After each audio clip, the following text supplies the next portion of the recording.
Have you ever walked into a room full of people and within minutes felt like someone had pulled the plug on your energy? Like your social battery didn't just drain, it flatlined? You tell yourself, maybe I'm just introverted. Or worse, you blame yourself. Why can't I be more social?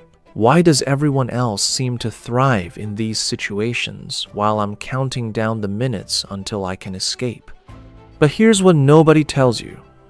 Feeling emotionally drained around people isn't a personality flaw. It's not shyness. It's not social anxiety. It's biology. And by the end of this video, you're going to understand exactly why your brain does this, and more importantly, how to stop feeling guilty about it. Because what I'm about to share with you isn't just psychology theory. It's neuroscience. It's research from Harvard, from the University of Minnesota, from clinical studies on over 20,000 people, and it completely changes how we understand social exhaustion. So stay with me, because the first insight I'm about to give you, it might just change how you see yourself forever. Welcome back to the channel. If you're new here, I create videos that help you understand the psychology behind your everyday experiences. Not surface-level advice, but the actual science of why we think, feel, and behave the way we do. Today, we're diving deep into something that affects millions of people, but is rarely understood. Why social interactions drain some people while energizing others. And I'm not just talking about introversion. That's only one piece of the puzzle. By the end of this video, you'll understand the neuroscience behind your social battery and why it works differently for different people. The hidden factor that makes some interactions 10x more draining than others. The 4 types of emotional vampires and how to spot them. Why empathy? Yes, empathy might be secretly exhausting you. And most importantly, practical, science-backed strategies to protect your energy without becoming a hermit. This isn't about becoming antisocial. It's about understanding your nervous system so you can show up fully when you choose to and rest guilt-free when you need to. Sound good? Let's get into it. Let's start with the biggest misconception about social exhaustion. That it's just about being introverted. Yes, introversion plays a role. But the real story is happening at the neurochemical level, and it involves a neurotransmitter you've probably heard of, dopamine. Here's the fascinating part. Research from the University of Minnesota and multiple neuroimaging studies have found that extroverts and introverts don't just behave differently. Their brains are literally wired differently when it comes to reward processing. Extroverts have a more active dopamine reward system. When they're in social situations, meeting new people, being in stimulating environments, taking risks, their brains flood with dopamine. This dopamine acts like fuel. It energizes them. It reduces the cost of effort. It's like getting an espresso shot before a workout. But introverts? Our dopamine systems aren't as turned up. We have dopamine, but we're not getting that same energizing hit from social stimulation. In fact, research shows that introverts have higher baseline cortical arousal. That means our brains are already more active at rest. We're processing more. We're taking in more sensory information. We're analyzing more. So when you put an introvert in a loud, crowded, socially demanding environment, it's not just not energizing, it's actively overwhelming. The stimulation is too much. The brain can't process it all. And the result? Complete energy depletion. But here's what most people miss.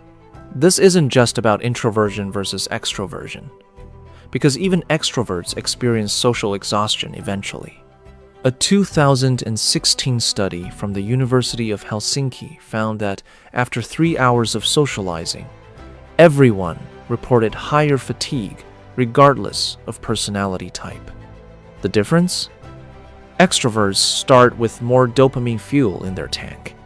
They can go longer before hitting empty. But eventually, everyone's tank runs dry. So if you've been beating yourself up for getting tired faster than others, stop. Your brain is working exactly as it's designed to. You're not broken. You're just running different hardware. But dopamine is only part of the story. Because there's something else that can drain your social battery even faster, and it has nothing to do with whether you're introverted or extroverted. Let me ask you something. Do you notice things others miss? The subtle shift in someone's tone, the tension in a room, the flickering fluorescent light that nobody else seems bothered by, the way someone's facial expression changed for just a split second. If this sounds like you might be what psychologist Elaine Aron calls a highly sensitive person, or HSP. And this trait, found in about 20% of the population, explains why some people get drained by social situations that others find effortless. HSPs have a nervous system that's more sensitive to stimulation. We process sensory information more deeply. We notice more details.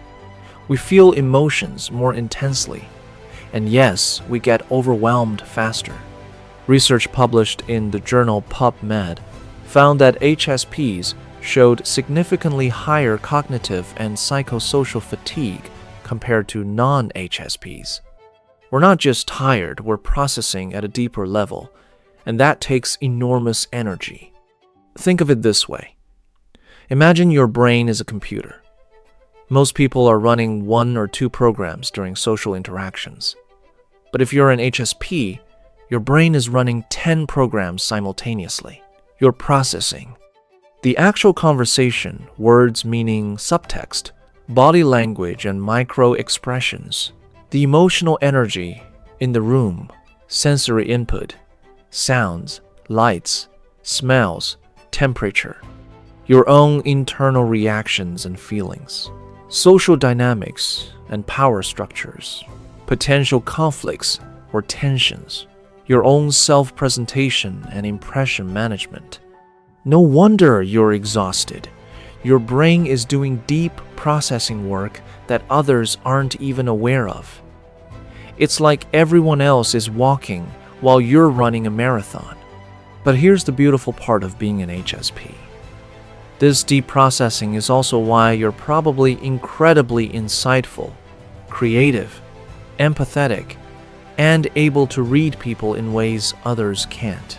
Your sensitivity isn't a weakness, it's a superpower that needs different management. The key is understanding that your social battery isn't just smaller, it's different. You need more recovery time. You need quieter environments. You need to be selective about which social situations you engage with. And speaking of being selective, there's one type of person who can drain your battery faster than anyone else. They might even be in your life right now. And once you learn to spot them, you'll never see social interactions the same way again. Let me tell you about something that psychology doesn't talk about enough. Emotional vampires. No, this isn't supernatural. It's a metaphor for people who drain your emotional energy, often without even realizing it. And according to research from psychologists like Dr. Carla Marie Manley and Dr. Judith Orloff, there are 4 distinct types you need to know about. Type 1, the narcissistic vampire. This person makes everything about them. Every conversation circles back to their problems, their achievements, their drama. They might seem charming at first, often narcissists are, but the interaction is completely one-sided. Research shows that narcissistic personality traits are associated with poor psychological boundaries and low emotional intelligence. They don't see you as a person with needs. They see you as an audience, an energy source. The red flags. They rarely ask how you're doing. They interrupt constantly. They one-up your problems with their own. And after spending time with them, you feel invisible, unheard, and completely exhausted. Type 2. The victim vampire. This person is always in crisis. Everything is unfair. Everyone is against them, and they need you to rescue them over and over again. The problem? They don't actually want solutions. They want attention. They want someone to absorb their negativity. And no matter how much energy you give them, it's never enough. Psychologists call this emotional dumping. It's different from genuine vulnerability or asking for support. This is repetitive, unchanging, and one-sided. They vent, you absorb. They complain, you validate. They take, you give. And here's the dangerous part. If you're an empath or HSP, you're especially vulnerable to this type because you genuinely want to help. You feel their pain deeply. But with a victim vampire, your empathy becomes a trap.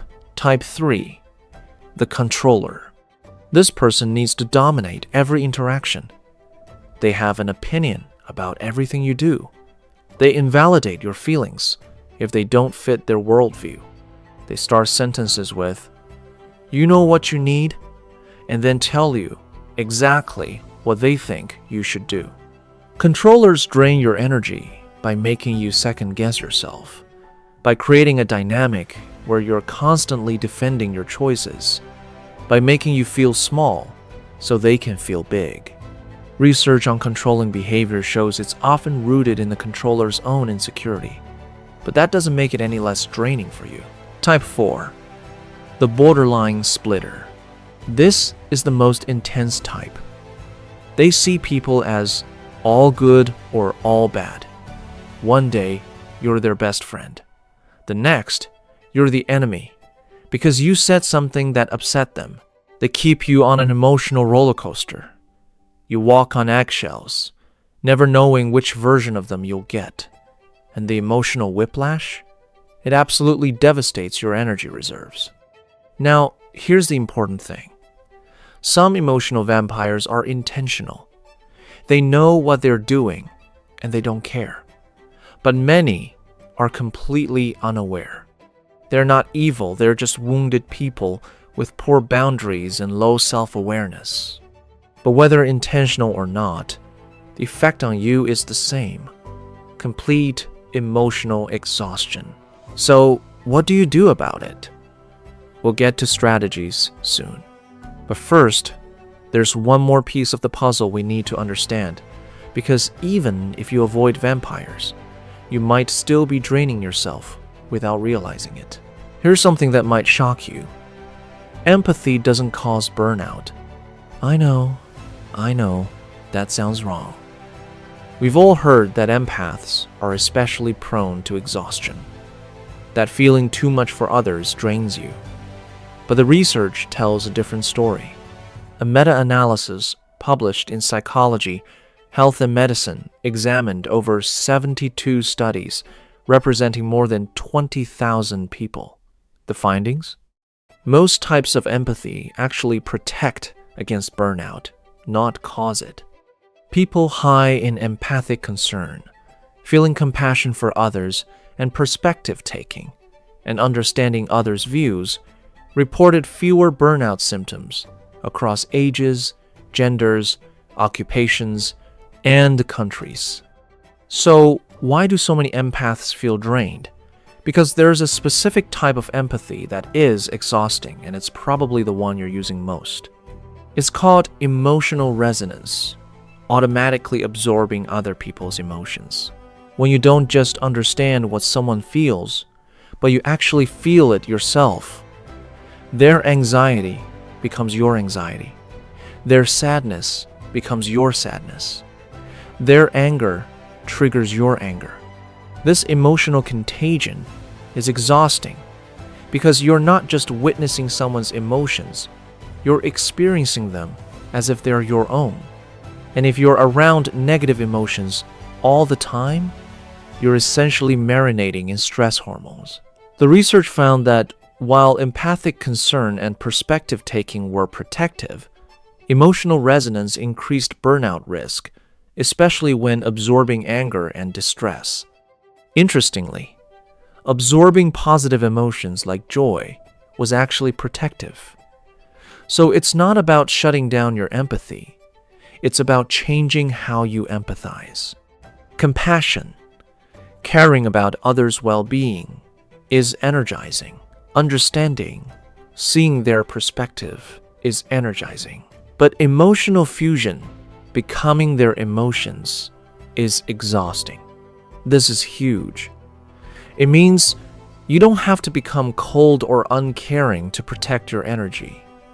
You just need a shift from emotional absorption to compassionate understanding. And that brings us to the final section, the practical strategies you can use to protect your energy starting today. All right, let's get tactical. You've understood the why.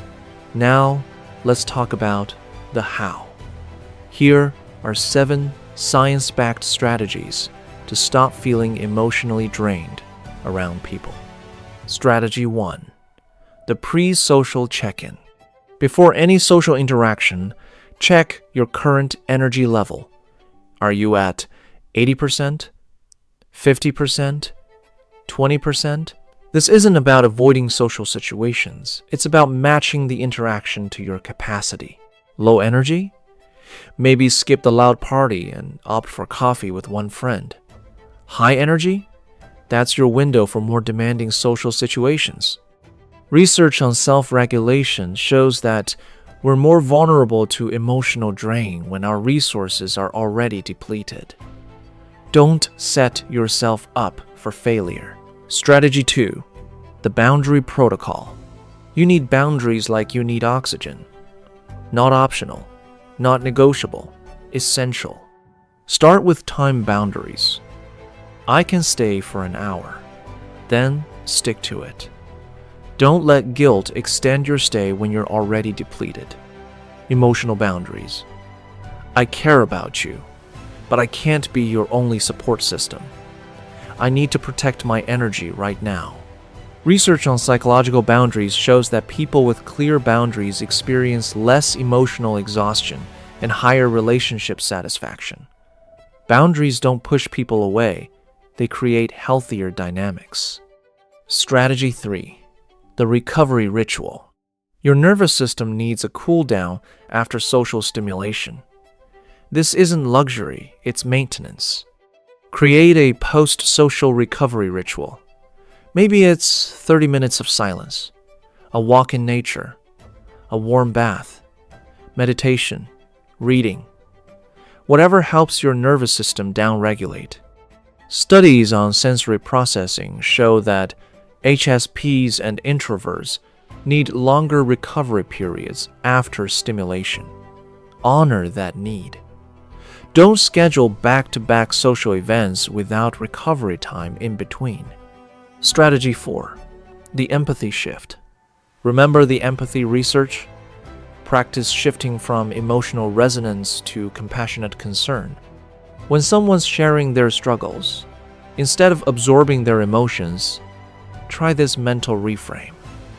I care about you and want to support you, but these are your feelings, not mine. I can hold space without holding the pain. This isn't cold, it's sustainable. You can't help anyone if you're drowning in emotions that aren't even yours. Strategy 5. The vampire repellent. For the emotional vampires in your life, you need a stronger protection.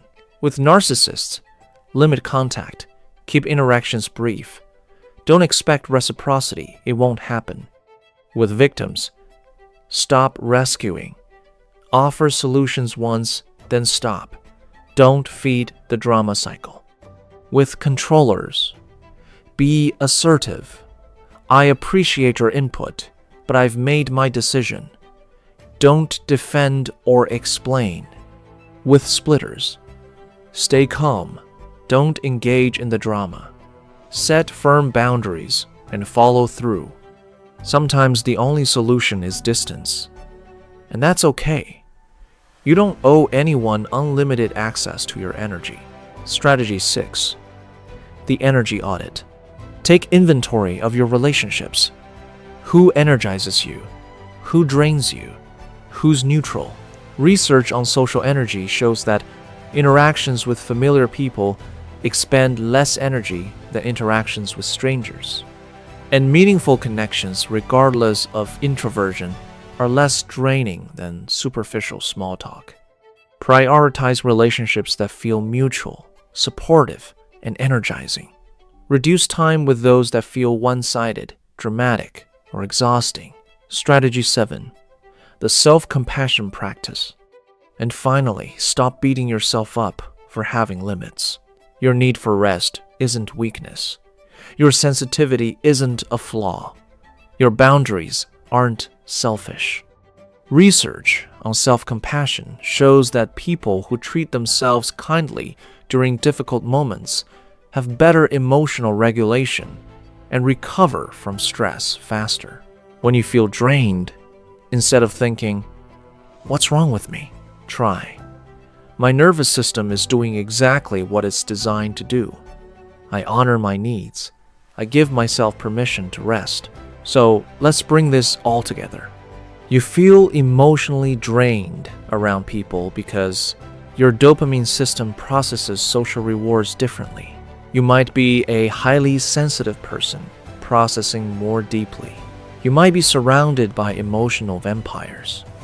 You might be absorbing emotions instead of compassionately witnessing them. You haven't been honoring your recovery needs. None of these mean you're broken. None of these mean you're antisocial. They mean you're human with a specific nervous system that needs specific care. Understanding why you get drained isn't about making excuses. It's about making informed choices. It's about stopping the cycle of overcommitment and burnout. It's about showing up fully when you choose to and resting guilt-free when you need to. The world needs sensitive people. It needs deep processors. It needs empaths. But it needs you sustainable. It needs you at your best, not burned out and depleted. So here's my challenge to you. Pick one strategy from this video. Just one. Implement it this week. See how it feels. Notice what changes. And if you found this video helpful, if it gave you that, finally, someone understands feeling, then hit that like button. Not for me, but because it tells YouTube's algorithm that this message needs to reach more people who are beating themselves up for being too sensitive or not social enough. Subscribe if you want more videos that help you understand yourself better. I post your schedule about the psychology behind our everyday experiences. And I want to hear from you. Which of these insights resonated most? Do you think you might be an HSP? Have you identified any emotional vampires in your life? Drop a comment below. I read every single one. Remember, your sensitivity is a superpower. Your boundaries are healthy. Your need for rest is valid. And you are exactly as social as you need to be. Until next time, take care of yourself. And I'll see you in the next video.